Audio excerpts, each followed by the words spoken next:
Conspiracy, one of the darkest words in the language of man. Yet there is hardly a single page of history that doesn't partially reveal the deadly eye of conspiracy at work.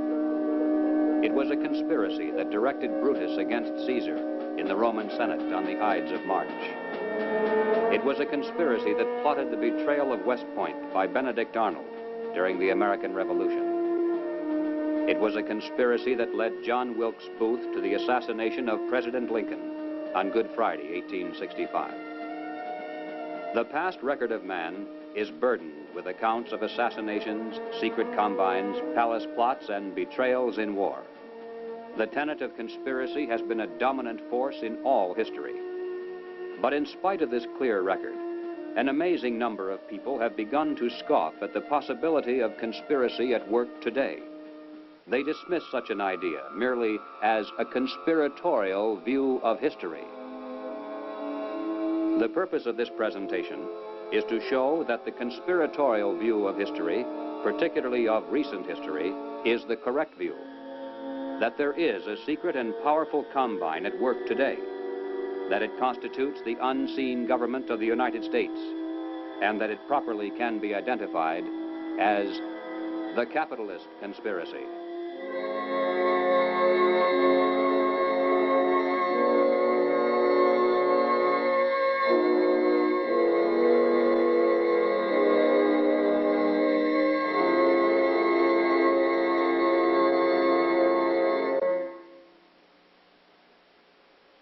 In 1963, the nation was held spellbound by the testimony of gangster Joe Valachi as he exposed the inside workings of the international crime syndicate known as the Cosa Nostra, or the Mafia. No matter how carefully criminal conspiracies are organized, eventually they're exposed because someone on the inside goes to the authorities and talks. The same is true with political conspiracies. For instance, over the years, there has been a steady stream of defectors from the communist apparatus, and through their testimony, we now have a clear idea of how that conspiracy is organized and operated. But one large piece of the puzzle always has been missing. It's a matter of record that some of the greatest help to world communism often has come from prominent and respectable leaders within the United States. Obviously, these men are not communists. As a matter of fact, most of them are extremely wealthy and are thought of as capitalists who supposedly would have the most to lose under socialism and communism. And yet the record is disturbingly consistent, and Americans repeatedly have asked why. Why have some of the richest people in the United States, both in and outside of government, aligned themselves with leftist policies that would appear to be the path to their own destruction? And if there is a conspiracy at work among these men, why hasn't someone on the inside exposed it? The answer is, someone has. Dr. Carroll Quigley is a professor of history at Georgetown University. He is the author of the widely used textbook, Evolution of Civilization. He is a member of the editorial board of the monthly periodical, Current History. He has been a frequent lecturer and consultant for such groups as the Industrial College of the Armed Forces, the Brookings Institution, the U.S. Naval Weapons Laboratory, the Naval College, the Smithsonian Institute, and the State Department. Dr. Quigley also has been closely associated with many of the family dynasties of the super-rich. He is, by his own boast, an insider with a front-row view of the world's money power structure. When Dr. Quigley wrote this 1,300-page book of dry history entitled Tragedy and Hope, it was obvious that it would never be read by the masses. It was intended for the intellectual elite. And to such a select readership, Dr. Quigley cautiously exposed one of the best-kept secrets of all time. But he also made it quite clear that he was an extremely friendly apologist for this group, and that he fully supports their goals and purposes. On page 950, Dr. Quigley says, "I know of the operations of this network because I have studied it for 20 years and was permitted for 2 years in the early 1960s to examine its papers and secret records. I have no aversion to it or to most of its aims, and have for much of my life been close to it and to many of its instruments. In general, my chief difference of opinion is that it wishes to remain unknown." Dr. Quigley points out that During the past 200 years, while the peoples of the world gradually were winning their political freedom from monarchies, the major banking families of the world were nullifying the trend toward representative government by setting up new dynasties of political control, but behind the scenes, in the form of international financial combines. These banking dynasties had learned that all governments, whether they be monarchies or democracies, must borrow money in times of emergency, and that by providing such funds from their own private resources, with strings attached, of course, gradually they could bring both kings and democratic leaders under their control.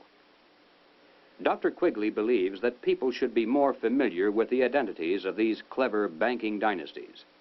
They include such names as Baring, Hambros, Lazard, Erlanger, Warburg, Schroeder, Seligman, the Spires, Mirabeau, Mallet, Fould, and above all, Rothschild and Morgan. It should be noted that while the Rothschilds and other Jewish families cooperated together in these ventures, this was by no means a Jewish monopoly, as some have alleged. Men of finance of many nationalities and many religious and non-religious backgrounds collaborated together to create this superstructure of hidden power. Its essence was not race, nor religion, nor nationality. It was simply a passion for control over other human beings. Dr. Quigley identifies this group simply as the international bankers. These are not the same as the local commercial bankers with whom we deal in everyday life. International bankers deal not with the general public, but with the industrial giants of the world, with other financial institutions, and especially with governments. The key to their success has been to control and manipulate the money system of a nation, while letting it appear to be controlled by the government. The net effect is to create money out of nothing, lend it to the government, and then collect interest on it. A rather profitable transaction, to say the least.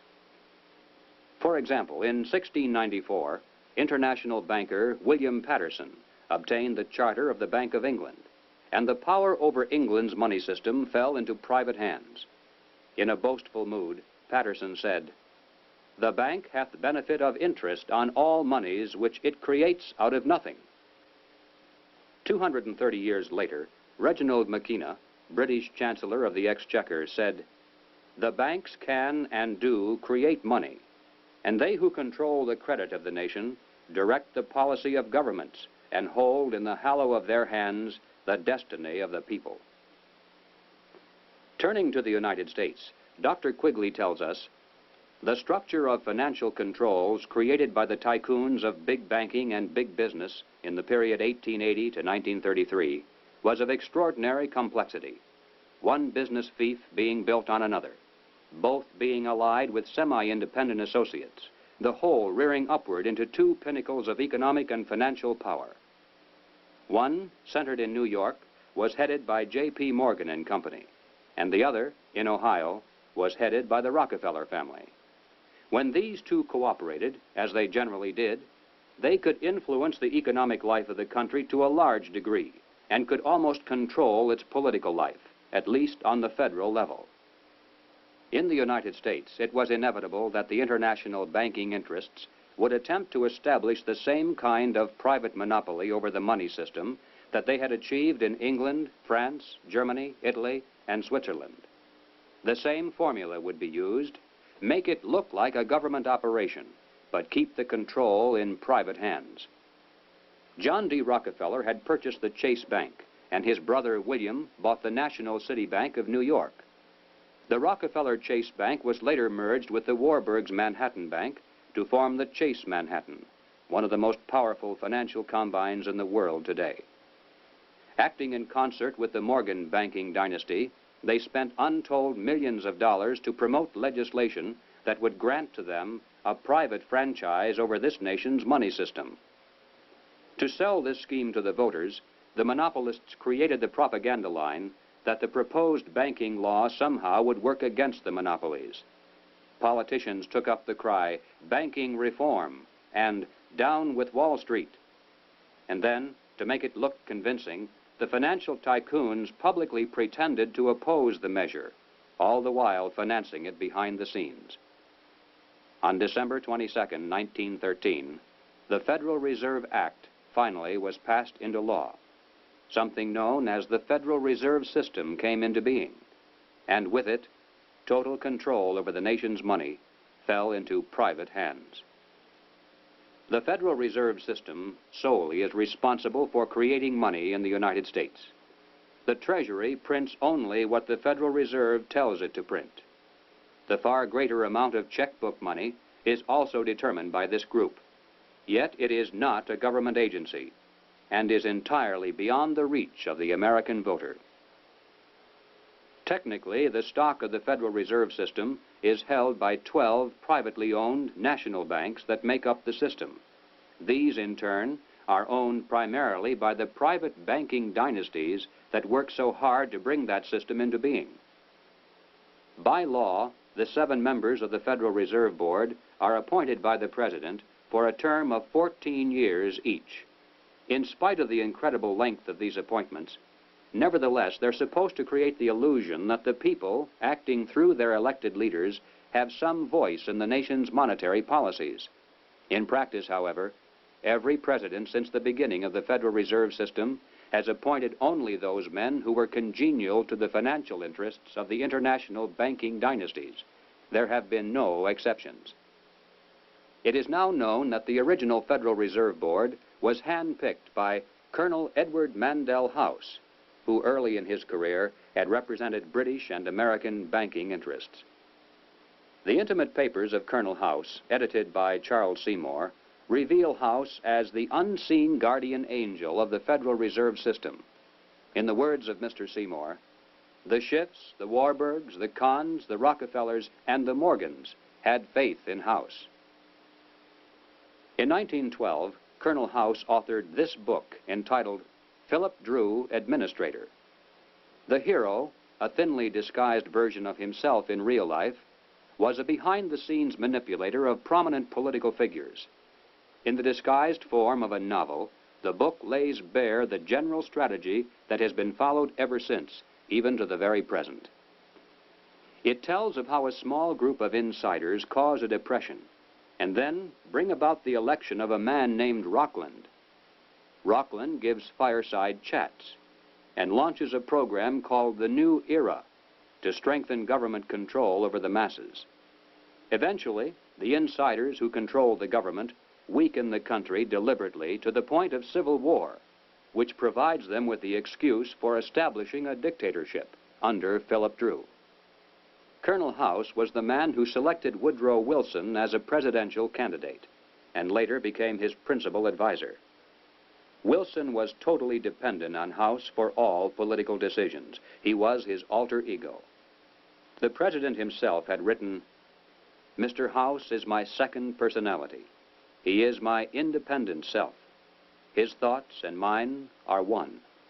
If I were in his place, I would do just as he suggested." When the federal government goes into debt, it borrows that money from the Federal Reserve System.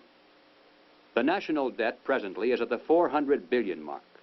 Just to pay the interest on this debt, taxpayers are forced to contribute over $20 billion every year. And remember, that is interest on money created out of nothing. At National Convention time, $20 billion can determine far more politics than all the shouting and placard waving and brass bands combined. And one can only imagine the economic and political pressures that are brought to bear on a candidate seeking public office.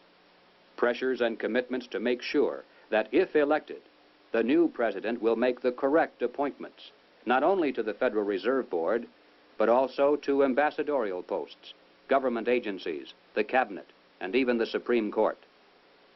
This is why, through the years, administrations change, party labels change, but major policies do not. In 1870, a wealthy British socialist by the name of John Ruskin was appointed as Professor of Fine Arts at Oxford University in London. He taught his students that the state must take control of the means of production and organize them for the good of the community as a whole. But he advocated placing control of the state into the hands of a single dictator. He said, "My continual aim has been to show the eternal superiority of some men to others, sometimes even of one man to all others." Dr. Quigley tells us, Ruskin spoke to the Oxford undergraduates as members of the privileged ruling class. He told them that they were the possessors of a magnificent tradition of education, beauty, rule of law, freedom, decency, and self-discipline. But that this tradition could not be saved unless it could be extended to the lower classes in England itself and to the non-English masses throughout the world. Ruskin's message had a sensational impact. His inaugural lecture was copied out in longhand by one undergraduate, Cecil Rhodes, who kept it with him for 30 years. Cecil Rhodes made one of the world's greatest fortunes. With help from international bankers, he was able to establish a virtual monopoly over all the diamonds that came from South Africa, and most of the gold as well. Throughout his entire life, Cecil Rhodes spent most of his vast income to promote the ruling class ideas of John Ruskin. Many people are familiar with the world-famous Rhodes Scholarships, which were established to promote the less controversial aspects of John Ruskin's dream. But very few are familiar with the fact that in 1891, Cecil Rhodes established a secret society to promote the rest of that dream. Dr. Quigley explains, in this secret society, Rhodes was to be leader. Stead, Brett, Lord Esher, and Milner were to form an executive committee. Arthur Lord Balfour, Sir Harry Johnston, Lord Rothschild, Albert Lord Grey, and others were listed as potential members of a circle of initiates, while there was to be an outer circle known as the Association of Helpers, later organized by Milner as the Round Table Organization. Here, then, was the classic pattern of political conspiracies throughout all history. At the center, usually depicted as the all-seeing eye, there is a tiny group in complete control, with one man as the undisputed leader. Next comes a circle of secondary leadership that for the most part is completely unaware of an inner core. They're led to believe that they are the innermost ring. In time, as these conspiracies are built from the center out, they form additional rings of organization. Those in the outer echelons usually are poor idealistic souls with an honest desire to improve the world. They never suspect an inner control for sinister purposes, and only those few who demonstrate a ruthless capacity for higher leadership are ever allowed to see it. After the death of Cecil Rhodes, the inner core of his secret society fell to the hands of Lord Alfred Milner, Governor-General and High Commissioner of South Africa. As director of a number of public banks and corporate precursor of England's Midland Bank, he became one of the greatest political and financial powers in the world. Milner recruited into his secret society a group of young men, chiefly from Oxford and Toynbee Hall. And according to Quigley, through his influence, these men were able to win influential posts in government and international finance, and became the dominant influence in British imperial and foreign affairs up to 1939. Under Milner in South Africa, they were known as Milner's Kindergarten until 1910. In 1909 to 1913, they organized semi-secret groups known as Round Table groups in the chief British dependencies and in the United States. The Round Table group in the United States promptly created an external organization known as the CFR, the Council on Foreign Relations. It is through this organizational ring and then outward, through tax-exempt foundations, universities, and government agencies, that the international capitalist conspiracy has dominated the domestic and foreign policies of the United States for over 50 years. Unless there is any doubt as to who is behind the CFR, Dr. Quigley tells us bluntly, in New York it was known as the Council on Foreign Relations and was a front for J.P. Morgan and Company in association with the very small American Round Table Group. The CFR building is located on the west side of fashionable Park Avenue in New York. Although it definitely is not the center of the conspiracy, and although practically none of its members are aware of an inner control, nevertheless it is semi-secret in its operation. It shuns publicity, and members are sworn not to disclose to the public the proceedings of its conferences and briefings. It has a formal membership of 1,400 elite personalities. In Harper's Magazine of July 1958, there is an article entitled School for Statesmen, written by CFR member Joseph Kraft. Kraft revealed that one of the chief architects for the CFR was none other than Colonel Edward Mandell House.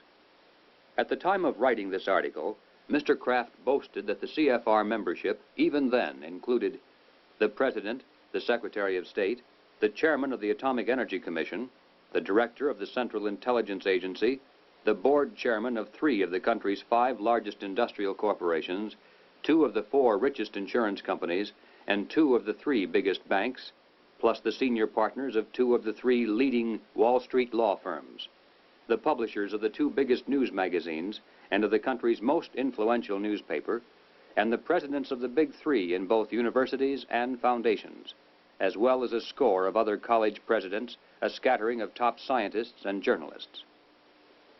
The CFR, from behind the scenes, has dominated this nation for decades. CFR members include top executives and journalists for the New York Times, the Washington Post, the Chicago Daily News, Harper's, Look, Time, Life, Newsweek, U.S. News and World Report, CBS, NBC, MGM.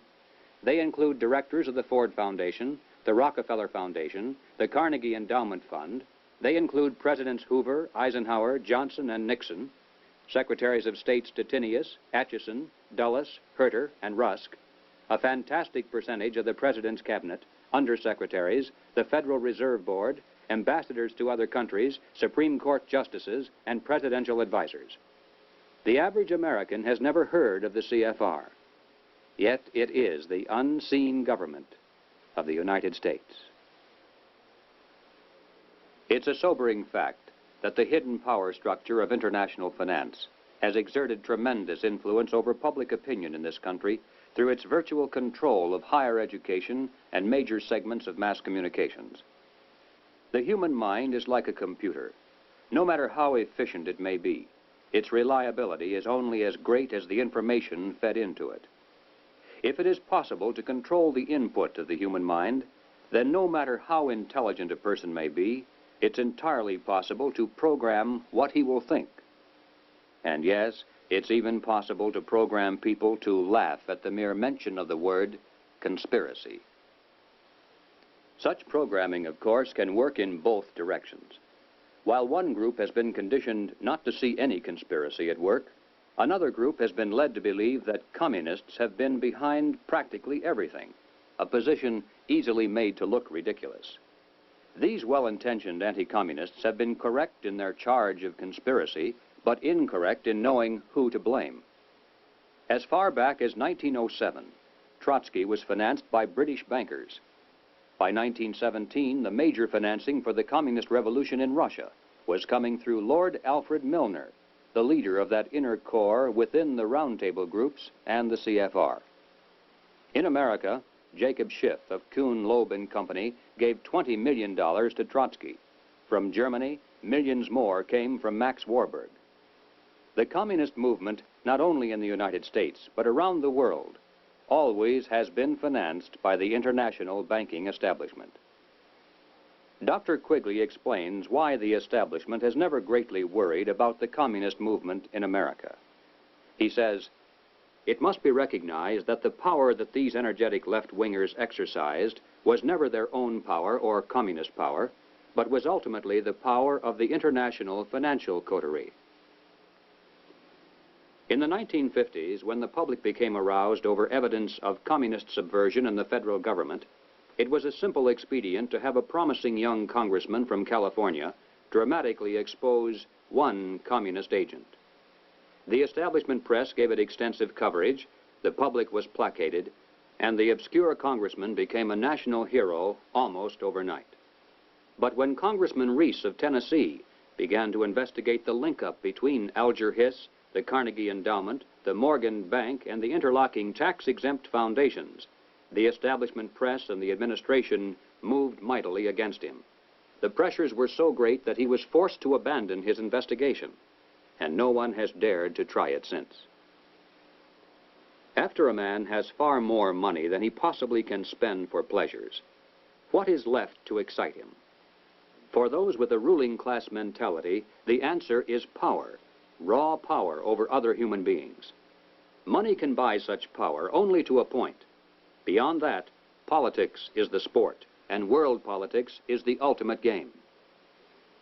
For the purposes of this presentation, we have referred to those in the international power structure as capitalists. But these men are not really capitalists in the classical sense. They are merely rich socialists. They have gained their vast wealth not through honest competition and free enterprise, but by political influence and favoritism, the granting of government protection to eliminate competition, and by gigantic fraud of the money system, backed by government force. These men are striving to create a world superstate, with the expectation that from behind the scenes, they will be the ones who will rule. Not free enterprise capitalism, but big government is the conspiracy's life force. World government is its ultimate goal. But what is the best way to sell big government and then world government to a people like ours, historically devoted to an independent republic of limited powers? The answer is simple. In revolutionary literature, the tactic is known as pressure from above and below. It's the strategy that Colonel House laid down in his book, Philip Dru, Administrator. Deliberately create problems, and then offer only those solutions that result in the expansion of government. Create conditions so frightful at home and abroad that the abandonment of personal liberties and national sovereignty will appear as a reasonable price for a return to domestic tranquility and world peace. If those who seek world dominion can stimulate leftist mobs into violent confrontation with local law enforcement, and also provide exhaustive news coverage so that the entire nation can see and tremble, then the peaceful and freedom-loving majority can be programmed to accept a vast expansion of government powers and even a national police force, offered supposedly to end the violence. If those who seek world dominion can raise the specter of an enemy armed to the teeth with superior atomic weapons on the verge of launching a nuclear holocaust, and also offer world government as the prevention, then millions of Americans can be programmed to accept the loss of national sovereignty as our last best hope for peace. This is the meaning of pressure from above and below. To put over police state measures at home, they need chaos, crime, and anarchy in the streets. To sell the idea of world government, they need the constant threat of nuclear war. Or, as they say in revolutionary circles, the real action is in the reaction.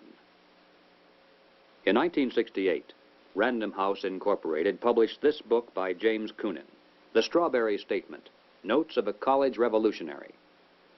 Coonan carries the usual New Left credentials and is a classic example of the extent to which a highly intelligent mind can be programmed by the establishment into thinking that it is acting against the establishment. Coonan was one of the leading participants in the first student seizure of an American university, which occurred at Columbia in April of 1968. Initially, the movement was not large and easily could have been stopped by a simple police action. But as usual, the anti-establishment forces received their greatest help from the establishment itself. For several days, police were told not to interfere. Meanwhile, university officials groveled in the face of outrageous propaganda charges, and the media made national heroes of the rebelling students. MGM even made a movie out of Coonan's book. On page 130, Coonan wrote, "In the evening, I went up to the U to check out a strategy meeting. A kid was giving a report on the SDS convention.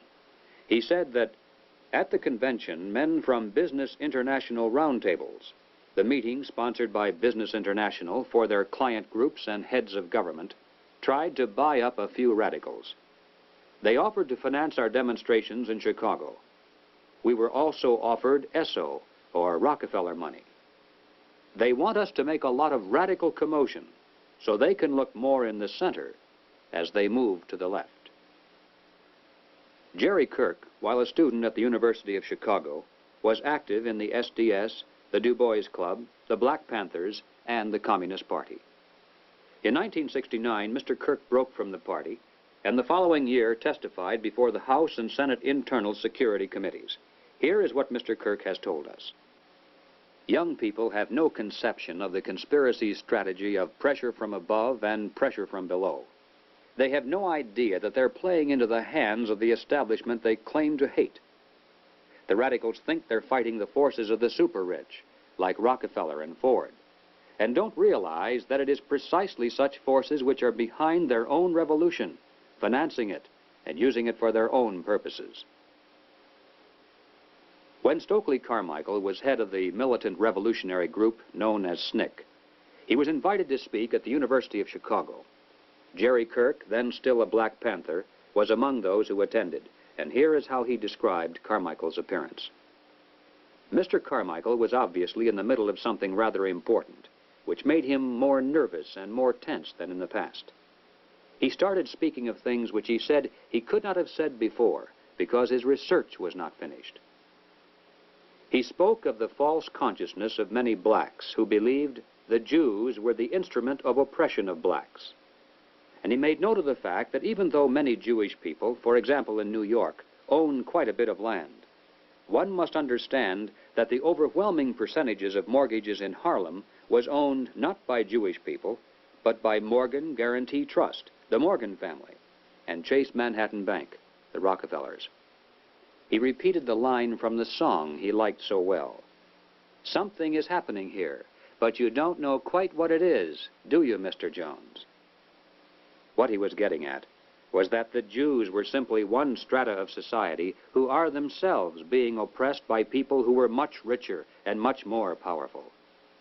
In the agencies of this power, he cited banks, the chief among which were Morgan Guarantee Trust and Chase Manhattan, and the foundations connected with these monoliths. It was not long after this that Stokely Carmichael mysteriously was ousted from both SNCC and the Black Panthers. Apparently, he had learned too much. More and more young radicals are beginning to wake up to the fact that their entire lives have been carefully programmed by the very people who are their hate symbols. They're beginning to realize that their so-called anti-establishment outlook actually is the calculated product of the establishment press, the establishment communications media, the establishment entertainment industry, the establishment schools. Rich men's corporations publish and popularize revolutionary books and songs. Through advertising, rich men's businesses subsidize revolutionary magazines.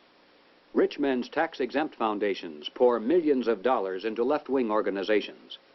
The federal establishment in Washington, through agencies like the OEO, provide weekly paychecks to thousands of hardcore revolutionaries. And so we return again to the basic question, why? Why does the establishment publicly condemn but privately support the anti-establishment movement? Former communist Jerry Kirk answers, "The idea is to create a situation where the people are so frightened of the violence all around them that they will throw their hands up in the air and demand, 'Federal government, do something.' And the only choice open will be martial law. The communists, black militants, and revolutionaries will never succeed in overthrowing the government of the United States. But unless they are stopped, they will scare the American people into accepting socialism from Washington and statist rule by the insiders of the establishment. This is what it is really all about." In Bavaria, the year 1786, acting on a tip from an informer, police raided the home of a prominent attorney named von Zwack. They seized documents and letters revealing that he was a high-ranking member of an extensive conspiracy called the Order of the Illuminati. Over the centuries, forms of the word Illuminati, meaning the enlightened ones, have been used by many secret sects and occult organizations. Most prominent among these were the Illuminados of Spain, the Gueronnais of France, and the Roshania of Afghanistan. But these were concerned primarily with psychological and spiritual objectives, a proclaimed inner wisdom and mind mastery of the secrets of the universe. The conspiracy exposed in Bavaria was of an entirely different order.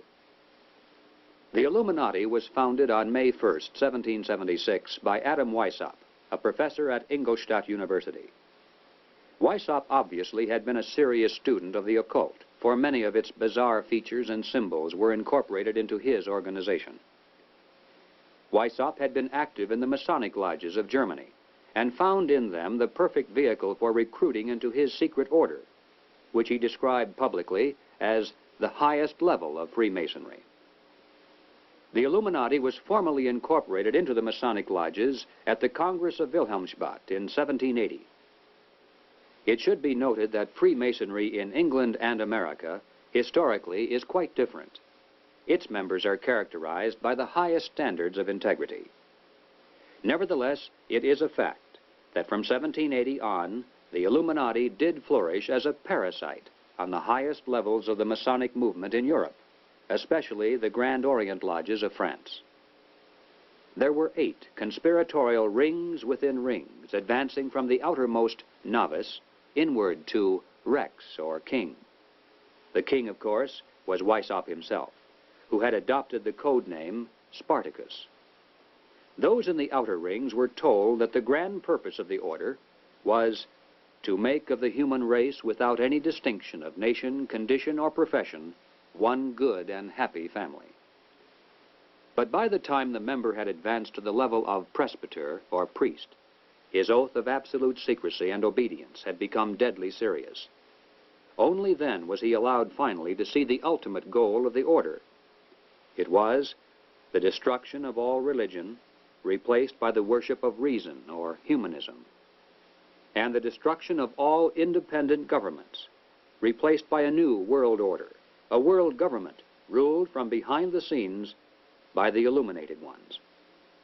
Needless to say, most members were never allowed to see these goals.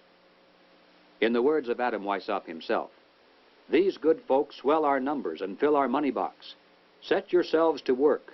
These gentlemen must be made to nibble at the bait. But this sort of people must always be made to believe that the grade they have reached is the last." The public record of the Illuminati is quite thin, but it does show that before it was exposed briefly in 1786, it had already enjoyed immense success in attracting into its outer rings some of the most prominent men of Europe. Its roster included important names in both government and finance.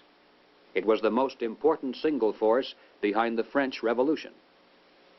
Some years later, an obscure intellectual by the name of Karl Marx joined a conspiratorial circle called the League of the Just. Shortly afterward, this group reformed into still another organization called the Communist League. And in 1847, they commissioned Marx to write their policy statement for the public. It was called the Communist Manifesto. On the surface, the manifesto appealed to the workers of the world to arise against their capitalist exploiters. But it should be noted that the project was supervised by Friedrich Engels, a capitalist of substantial wealth. Marx himself was so unimportant that his name didn't even appear on the manifesto for the first 20 years after its publication. In 1920, just 3 years after the Bolsheviks seized Russia, Winston Churchill declared, "From the days of Spartacus Weishaupt to those of Karl Marx, to those of Trotsky, Bela Kun, Rosa Luxemburg, and Emma Goldman, this worldwide conspiracy has been the mainspring of every subversive movement during the 19th century, and now at last has gripped the Russian people by the hair of their heads." Each year, May 1st is celebrated by communists world over as a day of international solidarity. As mentioned previously, the Illuminati also was founded on May 1st. Undoubtedly, this is merely a coincidence. The symbol of the all-seeing eye is closely associated with the Illuminati. Like many other features of this conspiracy, apparently it was taken by Adam Weishaupt from the occult symbolism of ancient history. It appears today among the symbols of the Rosicrucians, the Freemasons, and many others around the world, including the Cao Dai in South Vietnam. Undoubtedly, it is merely a coincidence that the all-seeing eye now appears on the alternate side of the Great Seal of the federal government, and also on the $1 notes of the Federal Reserve System. At the bottom of the seal, in Roman numerals, there is the date 1776. This, of course, is the year of American independence. Undoubtedly, it is merely a coincidence that it is also the year of the founding of the Illuminati. But then perhaps none of this is merely a coincidence. Is it possible that both the communist and capitalist conspiracies have yet one more inner circle within the circle that is common to them both? Is it possible that both movements, unbeknownst to most of the people in them, are merely contemporary counterparts of a much older conspiracy? There is much evidence, far more than presented here, to indicate that this is the case, but frankly, we don't know. Until someone on the inside of such a master conspiracy decides to reveal its existence today, we simply have no way of finding out. But we do know that it is not impossible, and certainly not absurd. What then is our response? Fortunately, it's not necessary that we resolve the historical question of the conspiracy's origin. Regardless of whether there is one controlling group, or two cooperating, or three competing, or four, or 10. In practical terms of what can be done about it, our response must be the same. Conspiracy, as it operates at the highest level in the United States today, rests upon two solid foundations and enjoys the protection of shelter. If we could knock out its foundations, it would collapse, and if we could strip away its shelter, it would wither and die. The shelter is secrecy. The foundations are big government and manipulation of money. No conspiracy can stand the light of exposure.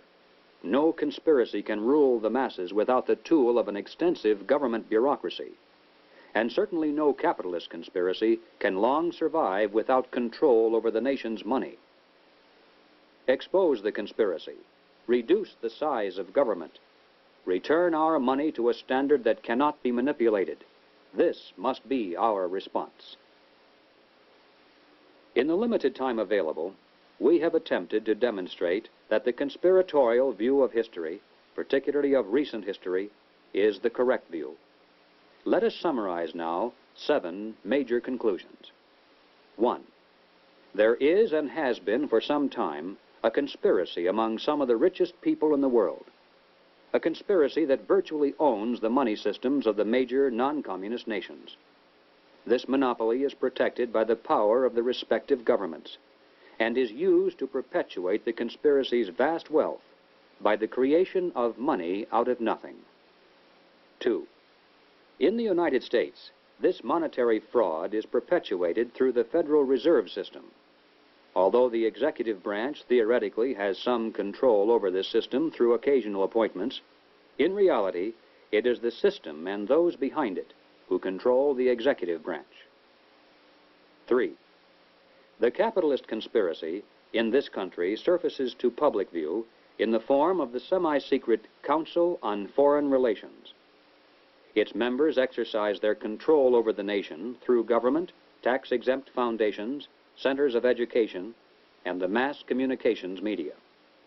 4. On the surface, the capitalist conspiracy appears to oppose communism. It spends billions of dollars in spectacular military displays of anti-communism all around the world, but never to the extent of seriously harming the enemy, and certainly not to the extent of defeating him. Meanwhile, behind the scenes, the conspiracy always has nourished and aided communism both at home and abroad. It does this not because it is pro-communist, but because it needs the appearance of a formidable foe and the chaos byproduct of a managed conflict to advance its own goal of totalitarian world government. 5. There is much evidence indicating that the capitalist and communist conspiracies both are directed by a single master conspiracy which may have continuity with the order of the Illuminati, which was founded 200 years ago. But this historical question is not nearly as important as the immediate question of what can be done about it today.